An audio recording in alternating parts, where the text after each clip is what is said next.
di ucapan dan perbuatan, menjunjung kejujuran dan kearifan. Peristiwa-peristiwa sosial, politik, ekonomi, dan hukum belakangan ini adalah sebuah rangkaian dari menurunnya kualitas demokrasi selama masa pemerintahan Presiden Joko Widodo.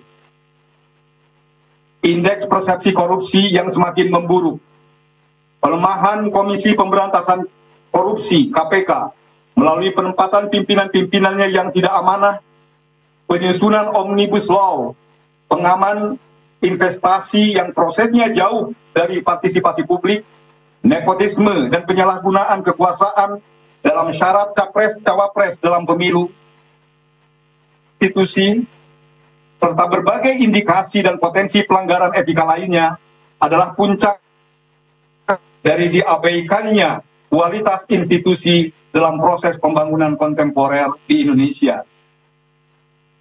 Kualitas institusi adalah pilar dari peningkatan kesejahteraan. Pembangunan yang hanya berorientasi pada pembangunan infrastruktur fisik, tapi merusak tatanan bernegara, justru akan membuat mandeknya pertumbuhan ekonomi, memperdalam kemiskinan, dan meningkatkan ketimpangan sosial dan budaya. Praktik kuasa untuk melegitimasi kepentingan segelintir elit akan berdampak pada kegagalan pembangunan berkelanjutan untuk mewujudkan cita-cita para pendiri bangsa yang menjadi tujuan bernegara sebagaimana tercantum dalam pembukaan Undang-Undang Dasar 1945 alinea kedua, dan perjuangan pergerakan kemerdekaan Indonesia telah sampailah kepada saat yang berbahagia dengan selamat sentosa menghantarkan rakyat Indonesia ke depan pintu gerbang kemerdekaan negara Indonesia yang merdeka, bersatu, berdaulat, adil, dan makmur.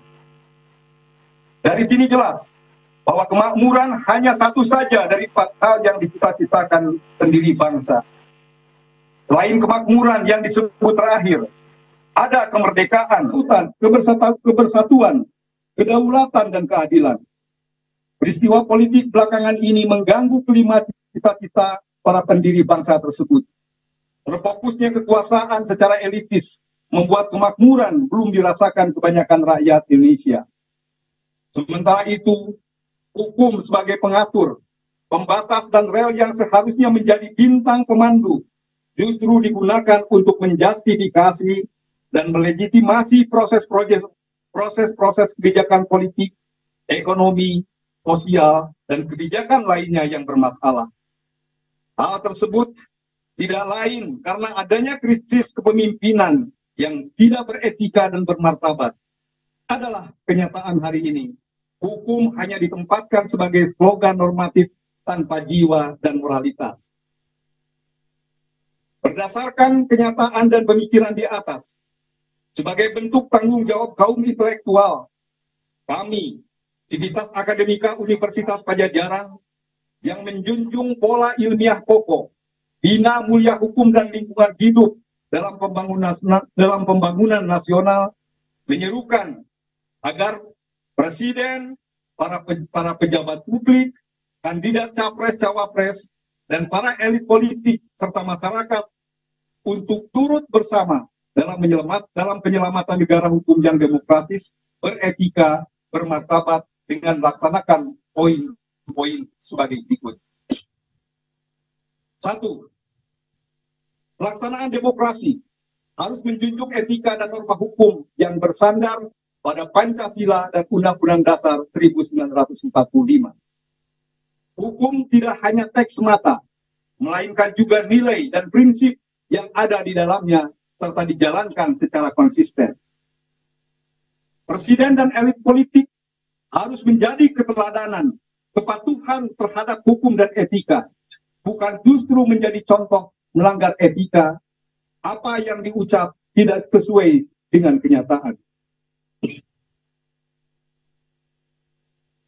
Negara dan pemerintah beserta aparaturnya harus hadir sebagai pengayom, penjaga, dan fasilitator pelaksanaan demokrasi yang berintegritas dan bermartabat dengan menjaga jarak yang sama dengan para kontestan pemilu. Mengajak kepada seluruh komponen masyarakat untuk turut serta berpartisipasi aktif dalam kontestasi pemilu 2024 dengan memilih para calon berdasarkan kesadaran dan keyakinan yang sungguh, bukan atas dasar politik uang atau intimidasi.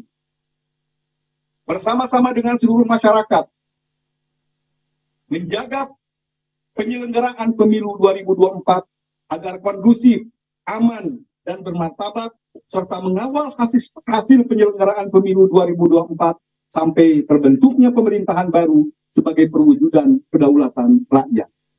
6.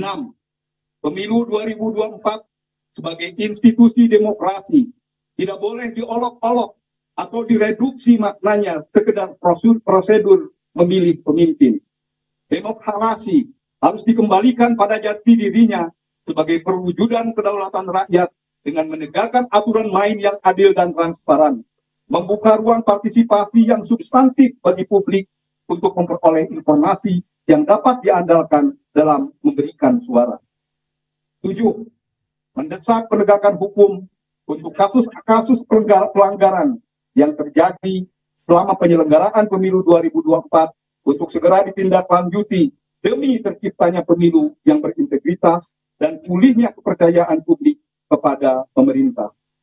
Semoga Allah Subhanahu wa Ta'ala senantiasa meridhoi langkah-langkah kita untuk menjaga Indonesia, bangsa dan tanah air tercinta.